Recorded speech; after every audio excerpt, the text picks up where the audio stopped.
algorithm and our model basically aggregate those three submetrics and produce an emotion score for you, which you can look to understand how emotionally resilient and regulated am I today.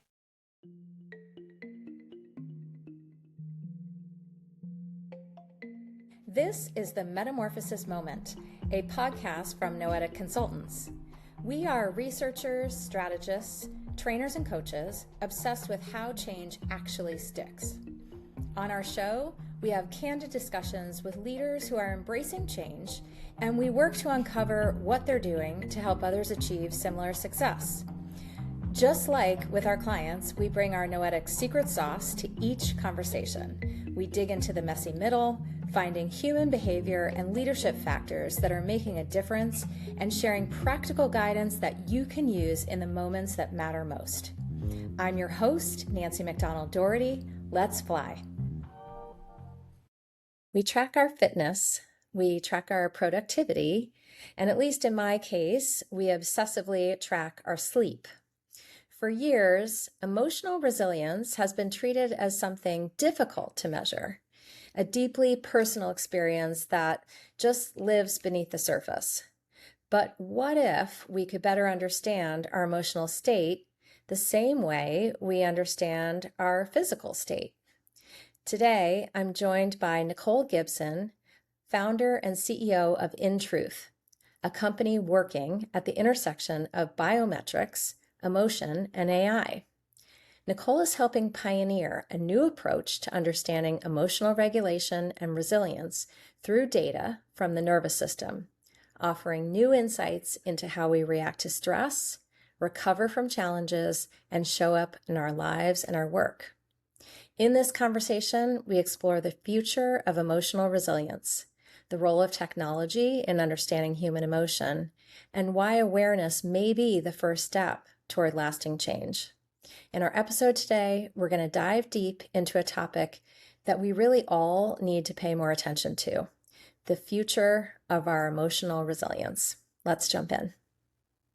Welcome, Nicole. I'm so excited to have you on Metamorphosis Moment. I so appreciate you taking the time to be with us. Thanks, Nancy. Appreciate it. So we're going to talk today about what you're building at your company, In Truth. You are bringing together emotion, biometrics, which we're going to dissect what that means, and AI. Each of those are exciting in and of themselves, but the combination, super fascinating. And I think you really, from what I know, you're very much on a frontier here. You're kind of trailblazing. So I'm going to start in a pretty basic place because this is a new space, new technology. So can you help me, as well as our listeners, understand a bit about how it works? Yeah. I think maybe you and most of your listeners would be familiar with like a sleep score or a heart rate variability score. I'm so addicted to my sleep score. So imagine that what we're building is the emotional equivalent. So we're taking actually the same data stream that calculates your sleep score, called beat-to-beat interval data, and we're looking at the temporal dynamics in that data to get insights specifically related to emotional regulation. One of the things that we're doing that's very different under the category of emotion AI is we're really looking at the physiological reality of emotion, whereas a lot of people are looking at micro expressions through, facial recognition or language analysis, whereas what we're doing that is very unique based on what we've seen our competitors do in the market is really translate the autonomic nervous system and its signal, which everything about our research shows and suggests is the truest form of emotion. And actually, I think challenges our cultural understanding of emotion quite significantly, because a lot of people still believe that emotion's a subjective thing, like what is happiness? Yeah, people get like really existential about it, right? Right. It's not that's not a component of emotion, of course it is. It's not to underestimate our subjective meaning making, but actually in its rawest form, when emotion starts to emerge in the body, it happens 10 times faster than your cognition. So it's emerging every 200 milliseconds, whereas the brain, by the time you can even formulate the sentence I feel happy or I feel angry, it's been several seconds, right? So it's happening a lot faster. So we're picking up on those signals and we're translating it into a score similar to your sleep score. We call it the emotion score.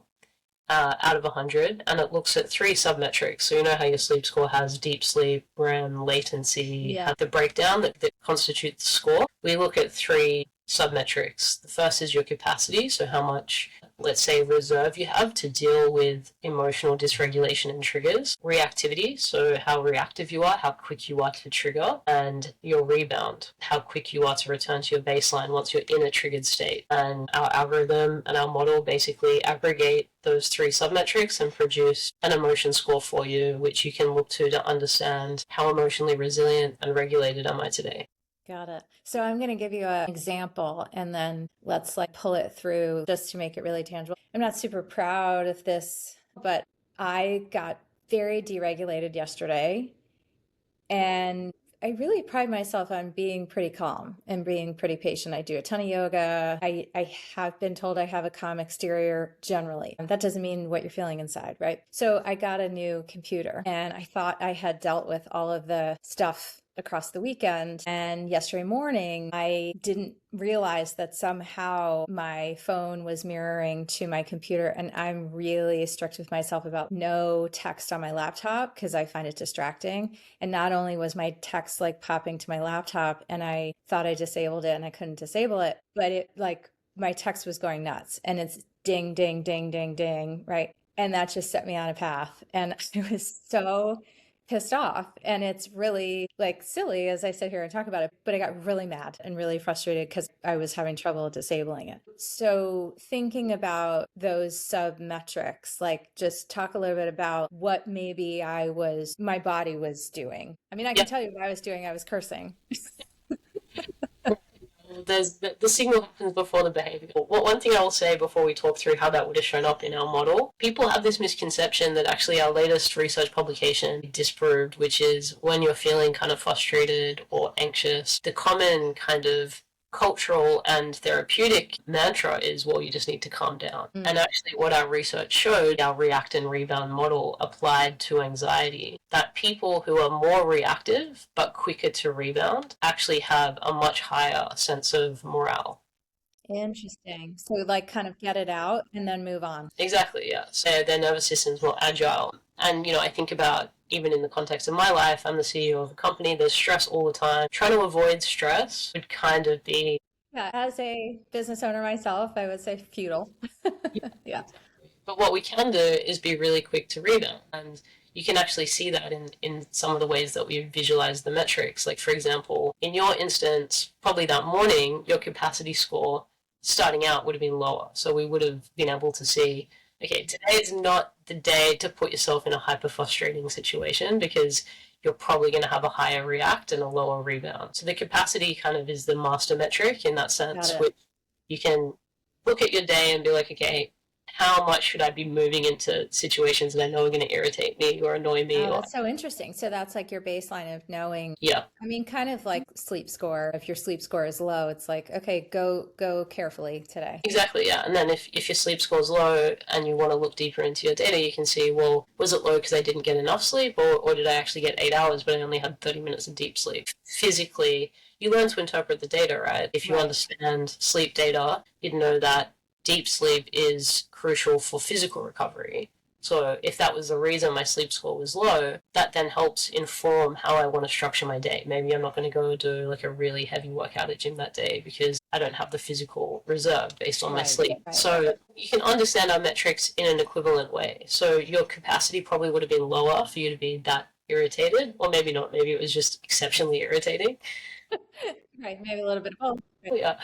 And then your react would have been high in that moment, and your rebound probably would have been low. Now, if your rebound had been high and your react had been high, your behavior probably would have looked slightly different in such a way that you could see that was happening, but you were like, I'm not going to let this bother me. I'm just going to go take a walk for 5 minutes. Those submetrics are so interesting because I think now that I have the language for it, the thing that I usually do far better than I did yesterday, for whatever my, reasons were within, I didn't rebound fast. Yeah. And usually I do, but I think I also usually, like it wasn't like I peaked anyway, we don't have to contemplate my little temper. It's really helpful to like have that tangible. And I also thought it was kind of ironic because I knew I was going to do this with you today. And so I was definitely thinking about, deregulation and, the role of emotion, and then had just a day yesterday. So how did you come into this work, Nick? This is so fascinating. And you're running this company and standing all this up. What was your path that led you to developing In Truth? Yeah, I mean, it's that's a whole podcast in itself. I think like every founder that is obsessed with a problem, you can kind of look back in their history and see that there were origins of being connected to that problem, wanting to solve that problem since the beginning. And that was definitely true for me in the earliest context. I had a pretty unconventional upbringing. I went to heaps of different schools, like 8 different schools between the UK and Australia. My dad's a pro gambler, or was, and my mom's like the most risk averse person you've ever met. So it was like Opposites attract, apparently.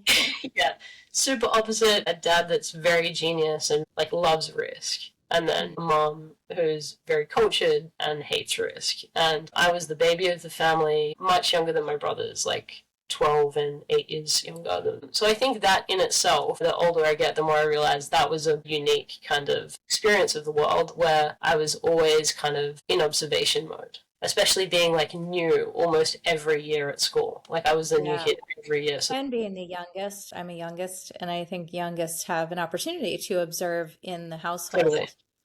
More than other birth order. 100%. And my brothers, I feel like they kind of idolized dad. Like they really wanted to be like dad. And I was quite indifferent, like more artistic. And ironically, probably am the most like my dad. The older I get, the more I realize. But I was like him in the sense that I love risk. Like I have an unusually high tolerance for ambiguity. In fact, without levels of ambiguity and abstraction, I don't enjoy that. That's why I hated school, and I've never had a boss. That was actually one of my biggest fears. The idea of like working for someone and being on someone else's clock was deeply, like, even thinking about it now, just the thought of it is horrible. So I had all that early context, and then my first love was actually theatre. And that's thanks to my mom. So growing up in London, would go to the West End, and that was the place that I would just feel the most inspired. And I was fascinated by the fact that growing up in British culture, no one wanted to talk about emotion, right? You couldn't express your emotion. But then you go to the theatre, and for 2 hours, people would like just get completely absorbed in this highly vulnerable masterpiece.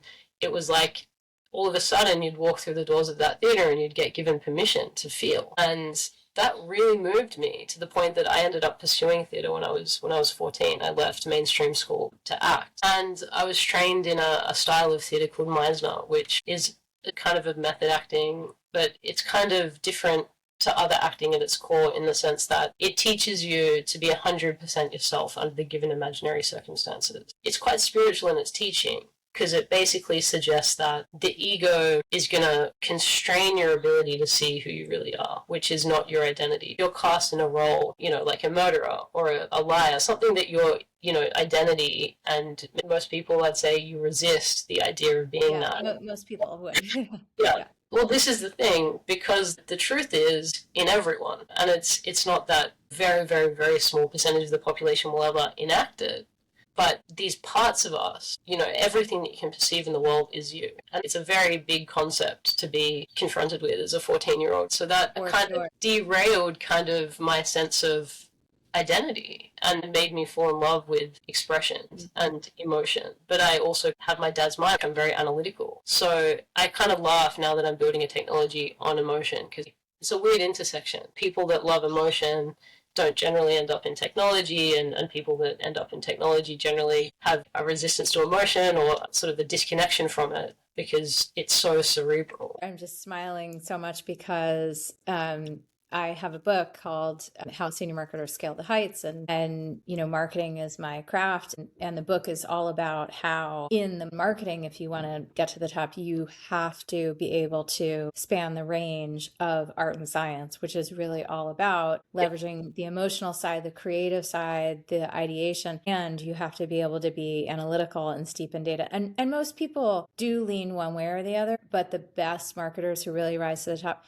can avail themselves of both, even if they had a leaning one way or the other. So I love the mashup of the two because I think it's the most powerful. Because the trick of it is, when do you pull in the emotional side and when do you pull in the data? Like you have to make a lot of trade-offs with that. But the way you're intersecting them together, I think, is just fascinating. And yet the model is not too complex for people to grasp. They don't have to be deep in the data. And because we do have the sleep score, I do feel like it lends itself, like people have kind of a baseline.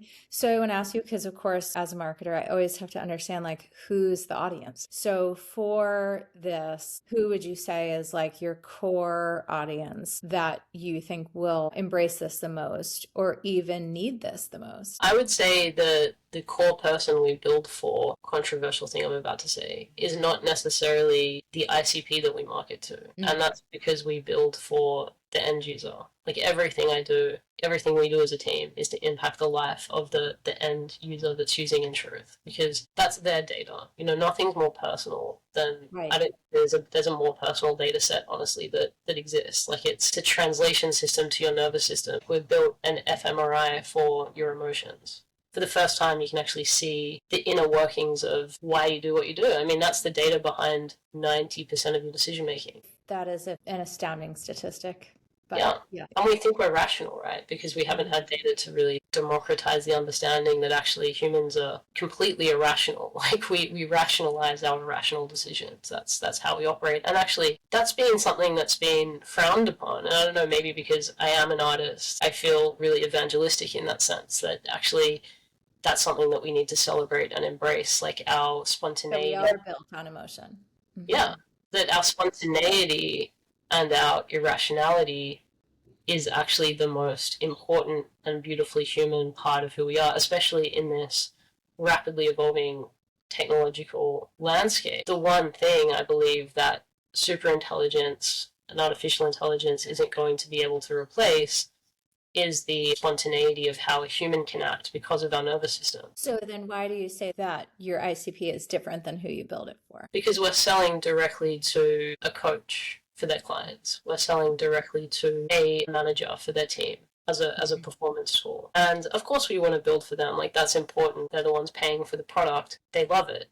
But when I'm thinking about the coach that's buying in truth, or the sports performance expert or whatever, when I think about them looking at the data and working with their athlete or working with their client, I'm thinking about how they, in turn, do a better job at supporting that person. Yeah. So it's always the end user. As a marketer, I will say that I don't see a dilemma in that, as long as what you would build for so there's the customer and then there's the end user, and that can often be the situation when one is in any form of, what would traditionally be called like B2B.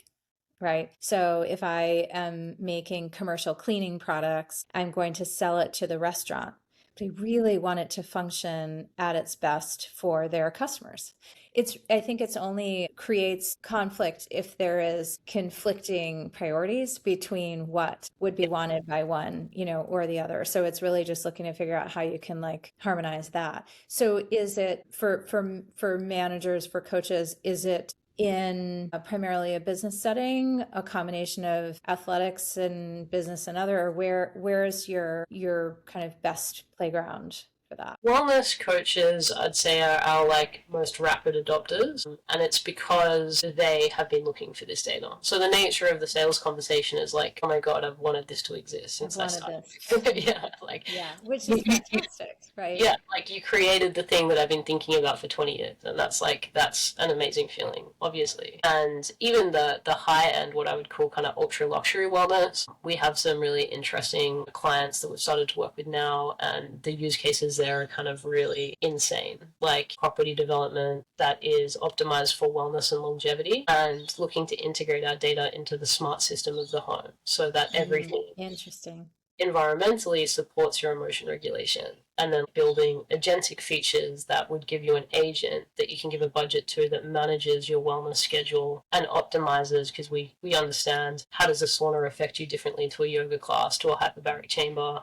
We have the millisecond to millisecond data on what supports you to achieve sympathetic parasympathetic balance. And so that agent, if given the autonomy, can actually manage that in a really optimal way for you. So say you've flown from LA to New York and you're on the red eye. the agent can book you at 8 a.m. before your client meetings, hyperbaric, because they know that that gets you to overcome jet lag the fastest. Yeah. So it's a small example. Fascinating. Yeah. What does my nervous system need now? And I'm curious, like each person's different, right? And you can track that. Have you looked at all at generational differences in how people handle their emotional regulation? From a place of observation, for sure. But, looking at it from data, I'd say the differences in age group, but it's more about the stimulus than the generational difference. What I mean by that is if a boomer had the same screen time as a Z, they would probably be equally as dysregulated. It's not that like that just changed generation to generation. Like we're still mammals, we still have the same nervous system. Right. But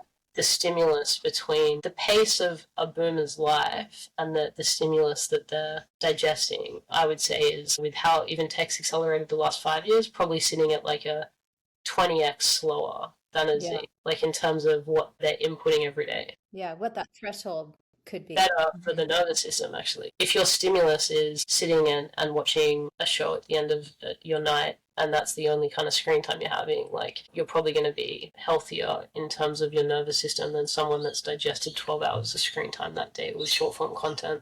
So when you think about people in business of some sort, I think if someone's in athletics and we think about not having a handle on their emotional score and, getting depleted, it's a little bit of an obvious, well, they're not going to perform as well.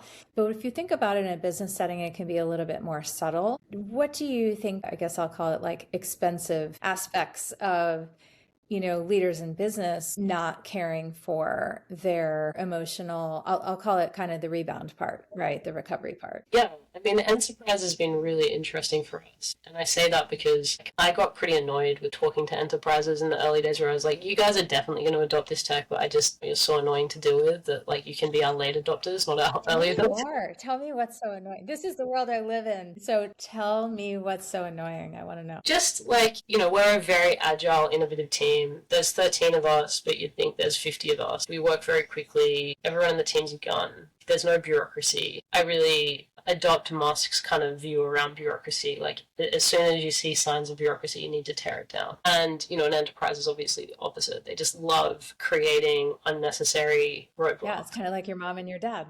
Yeah. Yeah, no, so true. And I think that one can get very anesthetized to it over many years. I remember early in my career when I hadn't been in business very long, I remember thinking, why does it take so long to make a decision? Why do I have to involve so many people? Women's like I just want to get paid by you as my client. That in itself takes 3 months of paperwork.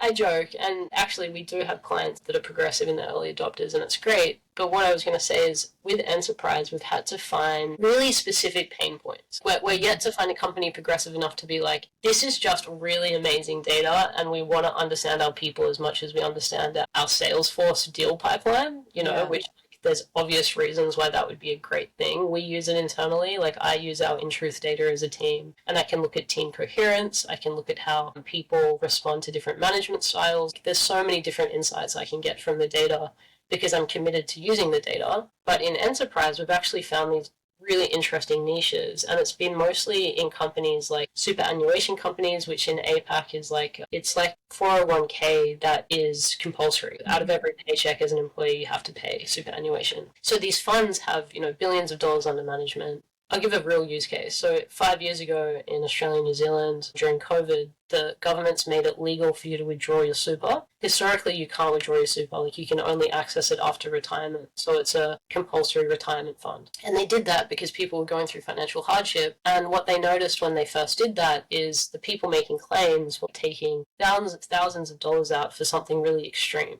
like life-saving surgery.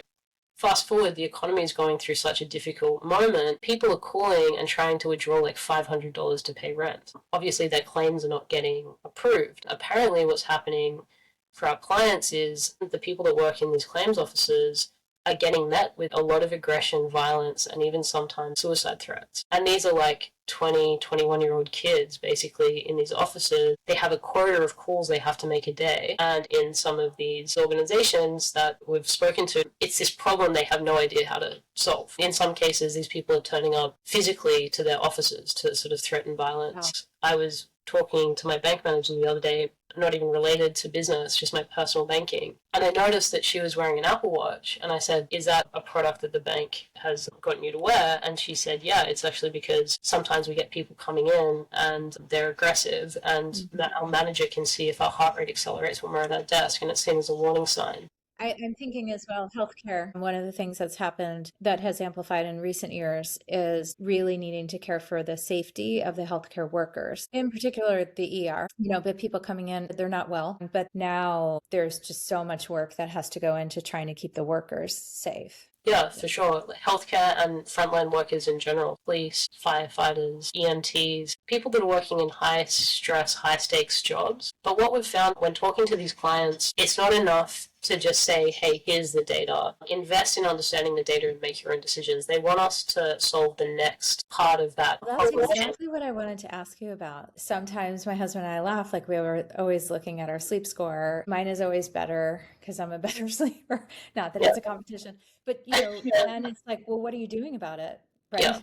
What are you doing about it? I do think it does drive me to pay more attention to when I go to bed. And it does drive me to pay more attention to length of sleep when you start kind of pushing it over the days and you're like, okay, I really need more hours than this. So I will say in small ways, I think it adjusts behavior. But when you're really looking at these scores, what about what I would call the applicability, the then what? Yeah, I want to not skip over what you just said. Too often we dismiss awareness as an intervention. Awareness does create change, and even the amount of people that stopped drinking alcohol when they saw the impact it had on their HIV was considerable. So awareness does make change, but that's not to say we're not committed to taking totally fair. The extra step. And that extra step is contextual. So if we use these enterprise examples, even healthcare workers in hospitals, we've found the biggest thing that these clients find valuable is if we can support with their rostering. So we take the employee data and we synthesize that data and we look at the patterns, how that person regulates and how that is going on to impact their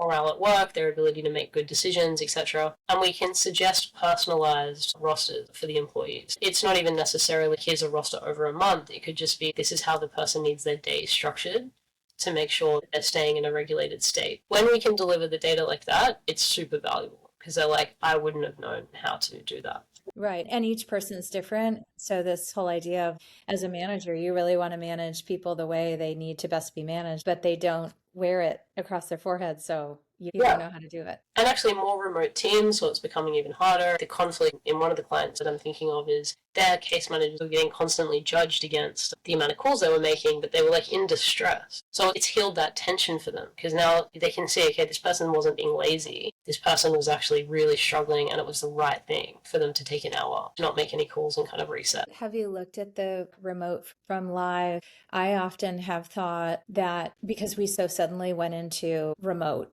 and video, what kept coming to mind for me is everybody's emotion feels muted, diminished, I guess is the better word to say. You just can't tell as well because I can't read the energy of a person as well. I can, but it's diminished. Have you looked at that? We don't have data from pre-COVID because it was a new tech. That would have been really interesting. We will be able to compare data sets, no doubt. It's not something we've specifically done where we look at teams using in tech that are working remotely. Maybe as our client base grows, we could do it based on industry. So here's law firms that work remotely versus in person so that we have some kind of control parameters around the data to make it more interesting. So I think that will come. My personal perspective, I agree with you in many ways. Even the basic things of I've had to hire and fire people over Zoom and you go through that really horrible experience and then you just command queue and see you later. So I think in general, I get worried and I think the same thing about the younger generation, alphas in particular and Zs, digital natives. My generation, millennials, are the last generation to remember a time before social media. I get worried, especially seeing how AI is going to evolve, that there's not going to be the opportunity for them to even develop the faculties of risk-taking, emotion regulation. You think about a 13-year-old asking someone out on a date for the first time in person, really fundamentally important skills that teach you about life, teach you about who you are, develop your brain, develop your nervous system, but kind of robbing the younger generation of that development. And it's more problematic than a millennial falling into the trap of only using an iPhone for comms or an LLM for writing. I'm a writer, so I notice that if I use an LLM too much, my ability to write is actually diminished. It's better for me to be experiencing that because I remember a time where it wasn't that. It's kind of like muscle memory. My brain volume had a chance to grow, and we're actually seeing that overuse of AI is creating the brain volume to shrink. The problem is if that happens in younger generation during developmental phases, their brain just didn't develop. We need a solution for that, in my opinion, very, very quickly. So taking this to a detailed space, you said early on, it's about having that emotion happen and then recovering quickly. That kind of puts you in, let's call it like, the healthiest spot. When you are a leader, and you're managing people, there can be ramifications to fully expressing that emotion, even if you recover quickly. So when you're thinking about individuals, you talked a little bit about that, but what about for the manager who maybe gets really upset about something? Are they best off fully expressing it and then making their apologies, or like what's the healthiest thing to do for them and the people, right? Yeah, I mean, my sense is imagining someone just kind of losing it and becoming like a tile. And maybe saying something that isn't going to be productive. For sure. I would say from our lens, as in truth, this person does need to take responsibility for their rebound, and they need like conscious practices, because when you have that fast rebound, if I get pissed off at something my team member has done and I have a quick rebound, it's awareness. It's like a mindfulness practice. I can catch myself. The emotion is there, but then I can bring myself back down. And then when I express it, it's still direct. I was really unhappy with the result you delivered in this report. I'd like to talk to you about that, and these are the things I want to talk to you about, versus why the fuck did you do that? Less productive. Yeah. And could that even include saying, I need a minute, right? And let me call you back. Or For sure. I'm going to step out to the restroom kind of thing to take your minute. Yeah. I had one of our partners, when he read our latest publication, and I've been sharing it like every chance because I think it's so accurate. He is actually a philosopher, and he said, when I read your paper, it really reminded me of the Taoist philosophy of yin and yang. The react and rebound model is basically the sympathetic parasympathetic nervous system finding harmony, and it made me kind of aware of the fact that the tech that you guys are building is like a technological, a scientific translation of this ancient wisdom of the perfect harmony between that duality. And I was like, wow, as someone really interested in philosophy myself, like, yeah, that's what I intended all along.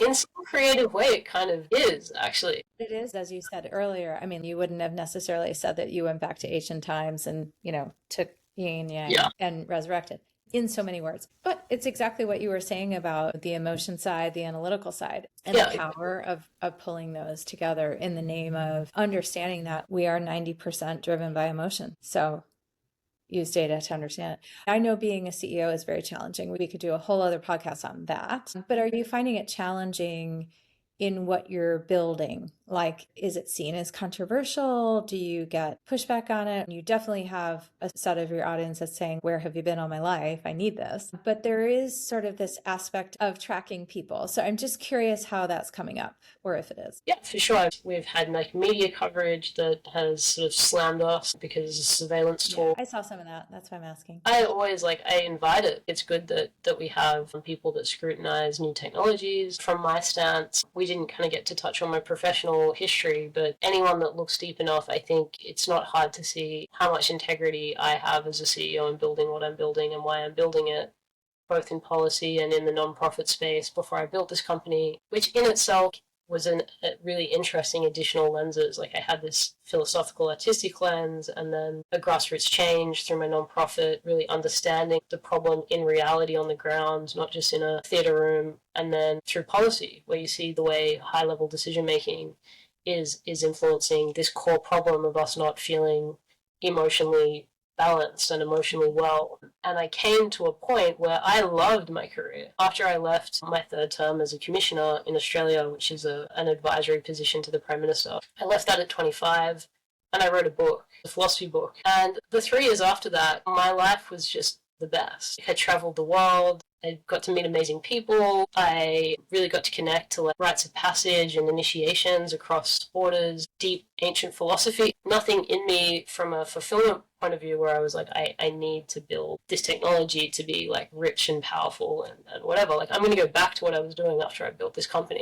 Like that I feel like was truest to what I want to spend my time doing. But I got to this point where I understood the problem so deeply, and I could see the only way to really solve this problem was to build an architecture or an infrastructure that could use data to inform our systems. Yeah. Because way too many people on the social change side were obsessed with saying things like, we need to transform the system and we need human-centered systems and we need better outcomes, but no one knew how to measure any of it.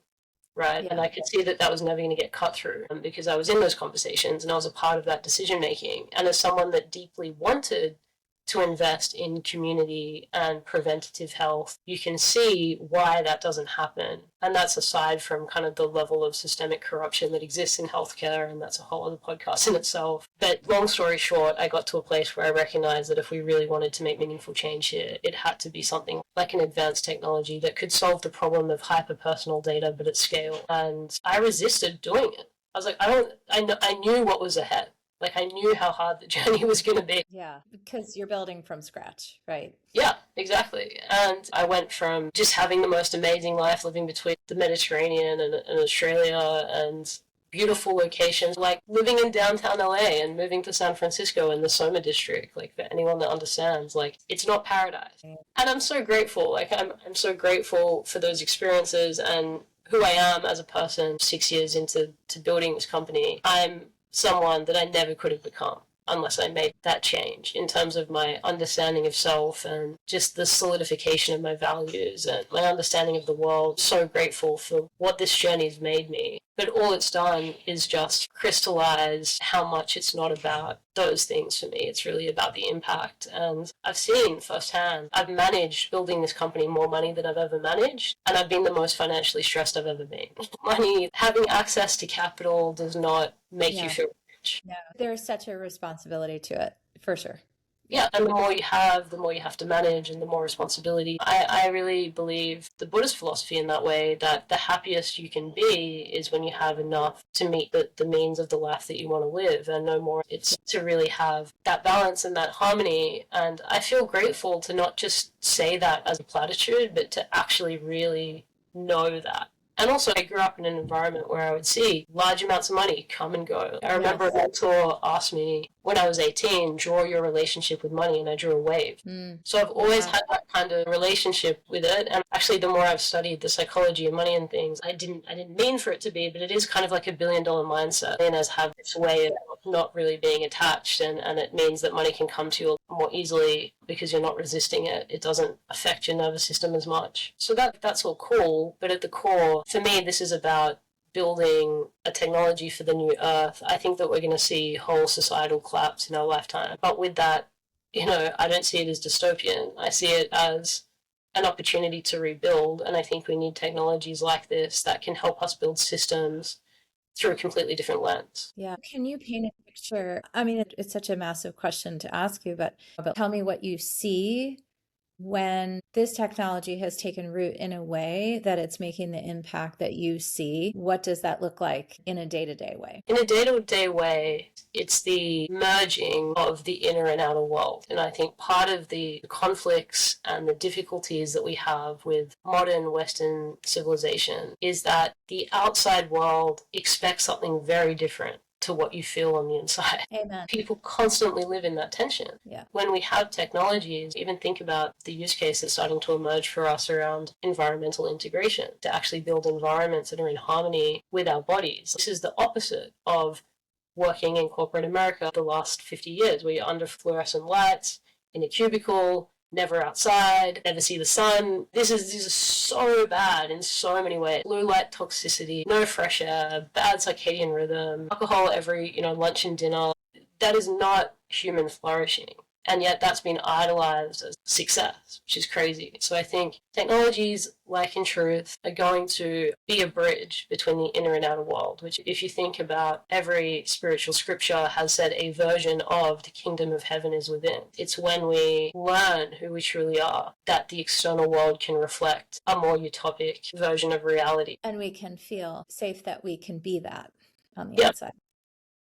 And it will force our systems to design around it rather than constantly deny it. And that's the key, right? As opposed to systems that are fighting it, not helping it at best, or making it worse, which certain of our systems do. So it brings me to our last question. I could talk to you for days on this topic. I think it's nothing short of fascinating, and I so appreciate the work that you're doing. You know, in the metamorphosis moment, we love to talk to people about shedding moments, things that you may have believed at one point in your life that were limiting you. What comes to mind in that? Is there some sort of limiting belief that maybe you had early on that you no longer have and you think makes you stronger in what you're trying to do and the change you're trying to make? I think in the context of building in truth, there was a long period of my journey within truth where I thought I had to operate like a tech founder and behave like a tech founder. And at some point, I would say like relatively recently, I reflected on who are the actual serious backers of the company. How did they connect with me? Oh, they read my book. They came to my retreat. They were families that were beneficiaries of the work that was actually meaningful to me. They weren't the VC that put me through 6 months of fuckery just to not invest. When I really saw it all, I was like, your strength is being who you are. Don't try to fit the mold of a tech bro. Maybe I think when the company is, big enough, we will have those investors probably knocking on our door, and we have some VC backing. But our serious backers, the ones that I know will not let the company fail. They're the ones that I call when I haven't been able to make payroll to be like, hey, I need help. Like the ones that are really there for us. I have a totally different relationship that's outside the parameters of what is normal for a tech. And they know you and the person you are, right? So be you.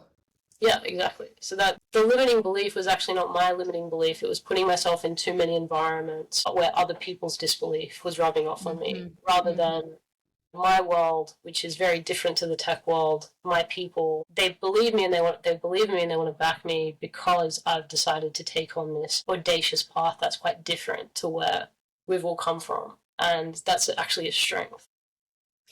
May I ask you a personal question before we wrap? In your emotional health, what are one or two things that are very pivotal for you in being able to rebound and recover? I have a lot of practices, so depending on how practical you want to be. The simplest things are find the kind of 2 or 3 things that work. And by work, I mean put you in a parasympathetic state, because we have a lot of sympathetic activation. For me, it's pretty basic, making sure that I get enough sunlight every day, exposure therapy, and rigorous training for 5 minutes to an hour a day so that I'm just in my body. I spend a lot of time in my head. If I do those things, I sleep well, I naturally eat well, drink good quality water. Everything else kind of grows from there. If you're balanced, you don't tend to have bad relationships. Everything kind of flows. And I think we overlook the simple things. And coming from the mental health world, the personal development world, I think a lot of people are seeking some kind of miracle, and all they need to do is just fix the basic habits in their life